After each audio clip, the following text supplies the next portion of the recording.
Dmitry, your book suggests that the American government exploded a nuclear weapon underneath World Trade Center buildings 1 and 2. Tell us what happens when you press the button. Well, first of all, I want to say that this book does not suggest, it proves that the tower was demolished by the nuclear device. The second thing, that probably it is not correct to use the word weapons in regard to this explosion, because the weapons is the thing which is primarily intended to kill the people. But it was just a nuclear demolition device which has no status of weapons, I would say like this. But still it was a nuclear device. Okay. Just to correct the question, Okay. if you don't mind. Okay, I accept that. Tell us how it works. Okay.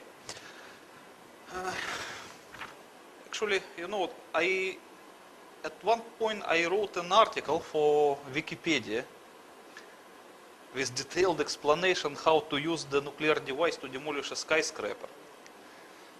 And it was a good article with a good explanation. This is some page of it with a diagram. But unfortunately, this article did not exist in Wikipedia longer than a week. It was accused of being a crazy conspiracy theory and removed. Yes. Even though I did not mention the World Trade Center in it. The history of this article is like this. Because I have a website and I have some visitors who requested me to write an academic looking article for Wikipedia on nuclear demolition in general. So I wrote the article with detailed explanation without mentioning September 11 or World Trade Center or New York or even America. I just only explain on purely technical terms how to use a underground nuclear explosion to demolish a skyscraper. So it means it was nothing, no politics, no conspiracies involved, just purely technical article. Still it was accused of being 9/11 conspiracy theory and removed. Okay, I still keep it in another website. I made the copy of the Wikipedia article, so it is www.nuclear-demolition-wikipedia.com. So if anyone is interested, he can check it. And I will try to use the same explanation now. Okay, this is the... First of all, I have to explain what is the difference between atmospheric nuclear explosion and underground nuclear explosion. Because many people confuse them, and that's why it seems for them that if nuclear device was used to demolish the World Trade Center, then the devastation around should look like Hiroshima. Okay, I will explain why it should not be. Okay, let's make the difference. Okay, here we are talking about underground nuclear explosion. And here about atmospheric.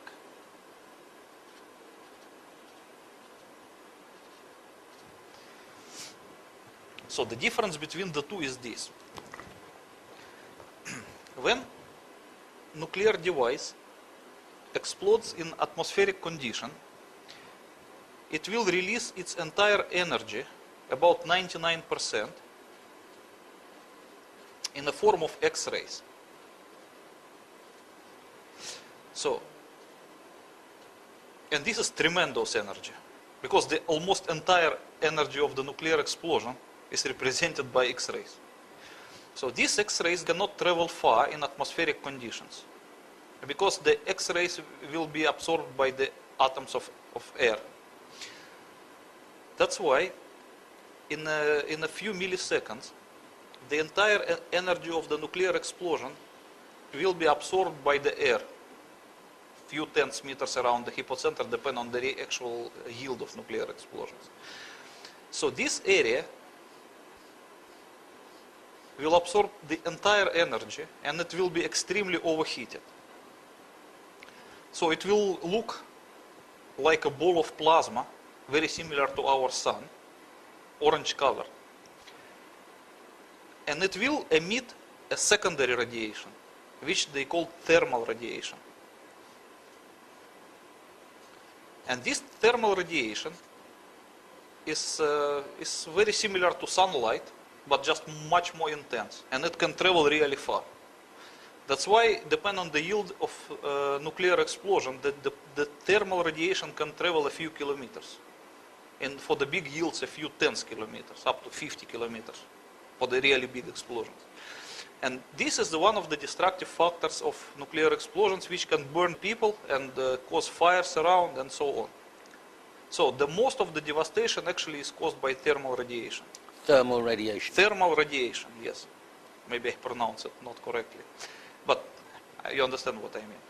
So the secondary factor, which is even more destructive than the thermal radiation, is the air blast wave. So the air blast wave occurs because of the different thing. If this area is extremely overheating, this one, which they call fireballs, it tends to hit the more and more air around itself.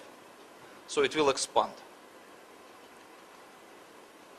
And the expansion of the heated area will cause automatically cooling at the middle. So the energy will pass slowly from the center to the periphery of the expanding fireballs. And at one point, the expanding area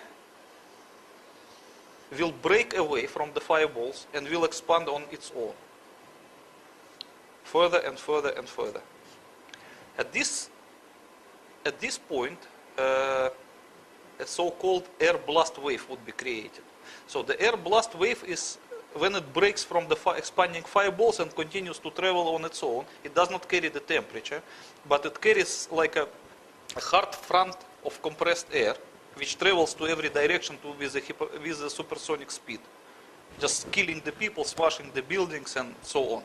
That everybody knows. That is another main destructive factor of nuclear explosion.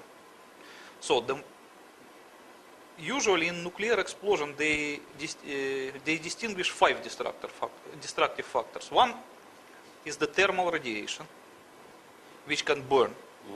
The second one is the air blast wave, which is even more powerful in some cases. The third one is the ionizing radiation, which can penetrate people and injure them by the radiation. The fourth one is the consecutive radioactive contamination of surroundings, which can persist for some time.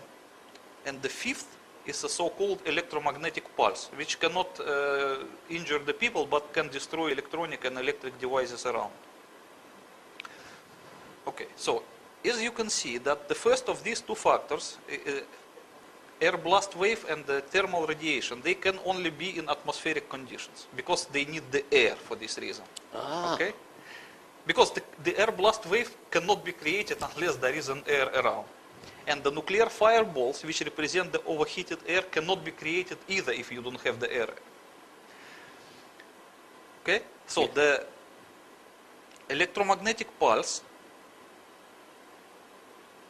is another thing which does not require the air actually, but I will explain it later. And ionizing penetrating radiation that instantly goes to every direction from the hypocenter of nuclear explosion, that is just a part of primary radiation. Because as I said that 99% of it represented by X-rays, but still 1% of it is represented by the gamma rays and the neutrons, which can travel very far and injure the people. So, if we talk now about the underground nuclear explosion, we will see a different picture.